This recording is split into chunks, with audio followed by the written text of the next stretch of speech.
Hey everyone, Kyle once again, and welcome back to the next episode review of Reborn as a Vending Machine, episode 10. And I thought that was another very fun episode.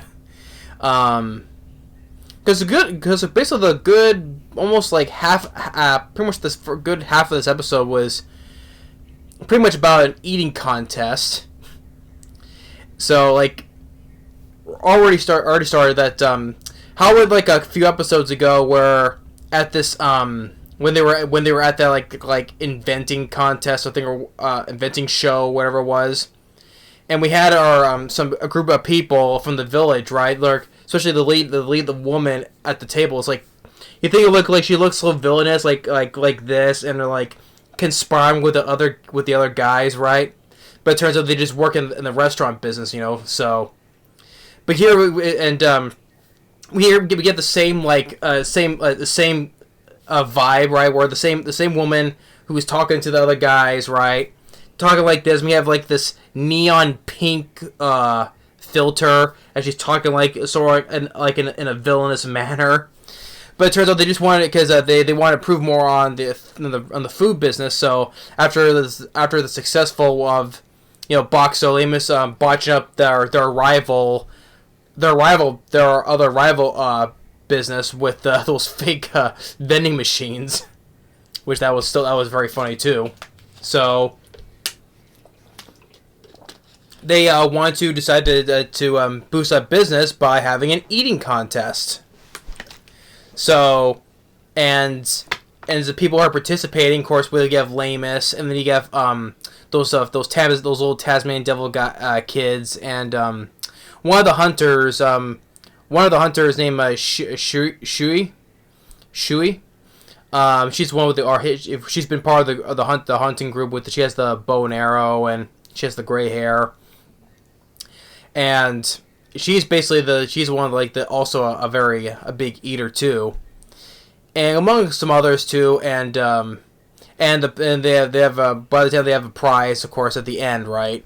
So our lead woman in the food business, I forgot her name though, but so they have a crowd, and they have like two bouts, right? A first group and then a second group, right?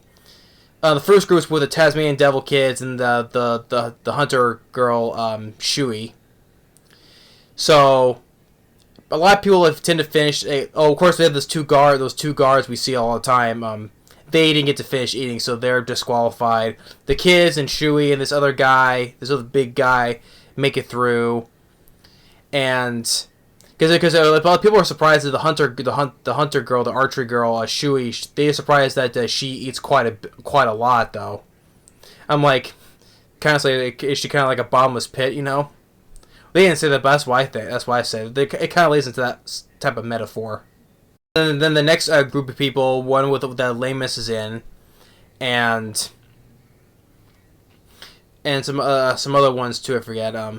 But of course we know that she can eat as well. So a good amount of people make it through as well. And then we have the last of the finals where the rest of them come together. But ultimately, that it was Shui. She's the one who. Because she's been eating plate after plate after plate as it's stacking up, right? Clearly, she's the clear winner of the big eating contest. So there's a little joke where she receives a box to think, oh, she won a prize, right? And it turns out it's an empty box. But the lead food business woman, the real prize is Boxo. So she can her prize is that she can have Boxo for a whole day with him. And then of course with Boxo's reactions, like, pardon me?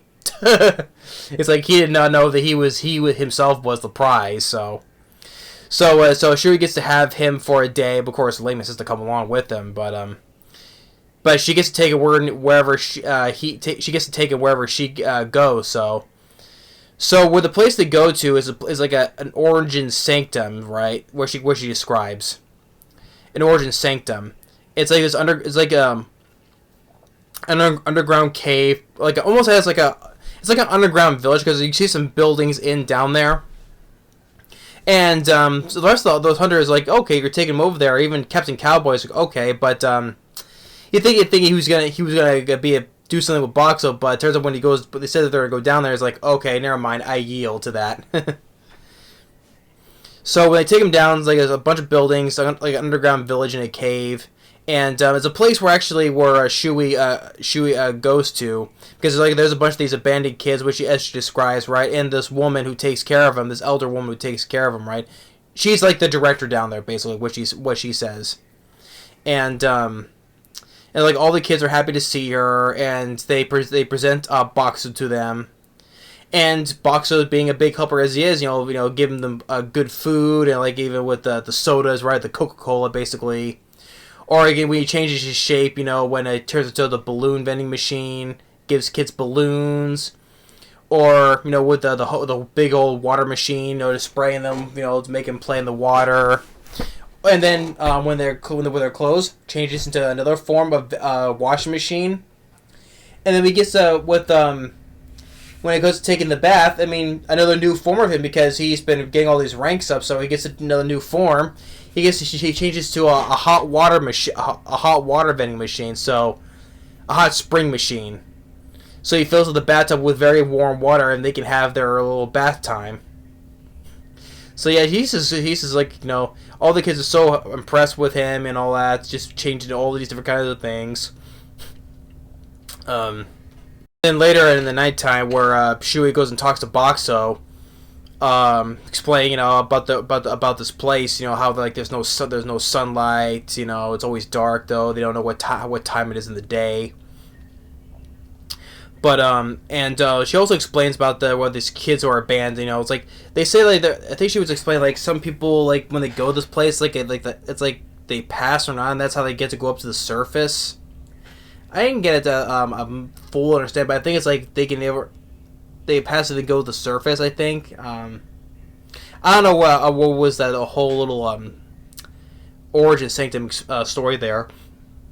But I was like, how if the people live here, why can't they just go up to the surface? But I guess what Shui explains that it has there's like a certain circumstance, like a test or something. I must have blanked out for a second when she explained it, so I'm sorry on that part. But then afterwards, when everyone's asleep, like then they get these people, these so-called bandits. They're trying to steal Boxo, because one guy says, "Oh, I saw that's the vending machine, that's the magic item box." Yeah, so yes, it is. We get unlimited food and all this stuff. So, and so they try to take him or rob him, whatever. And then Boxer just fights back on his own. It just transforms to like expokes like a fog, and then like make this noise, try to scare them, and then starts hitting them with ice cubes while it puts a barrier to protect himself, right, in case, and just fights them off with a bunch of ice cubes, and they all just run away. And so at the same time he takes a picture of them to show them who they were, and the woman, the director down there, she says, "Oh, excuse me, I'll be right back. You keep an eye on the kids." And she was like, I haven't seen her this mad in a while. I'm like, oh yeah, she looks like she's mad, alright, in a very calm manner. So when she comes back though, because she is also an archer too. She's the one who taught Shui how to shoot an arrow. So by the time she came back, right, she had no more arrows with her. So I guess maybe she killed them off screen. That's why she has no more arrows. That's in her little carry-on thing where you put the arrows in. So I guess she must have killed them off screen, I guess.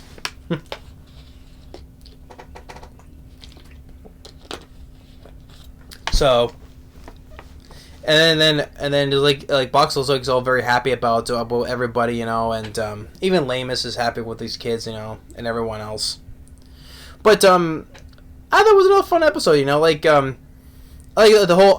whole eating contest and all that was kind of a fun thing, like especially with Shui. She's just the one who's eating up everything.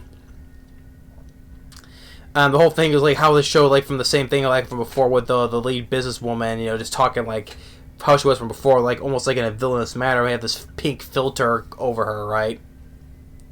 But then they get this thing where they call it the Origin Sanctum, this little underground village, So where these kids are, and showing that these kids, Boxo showing all these kids all those different functions, all these forms he can do to make them happy, have fun, right?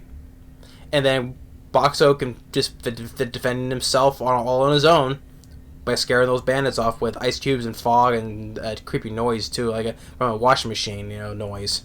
So, but well, yeah, it was still a very fun episode. I enjoyed it.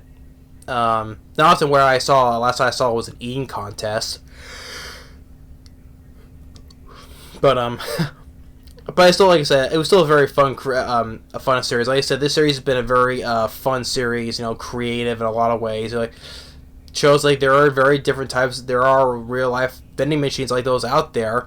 Like I guess the author did a lot of extensive research on all these stuff. But yeah, give props to the author. But yeah, but only got 2 more episodes to go. So see how those plays out. But yeah, but thanks for watching. Stay tuned for the next episode of Undead Girl Murder Farce, and we'll see you next time. Later.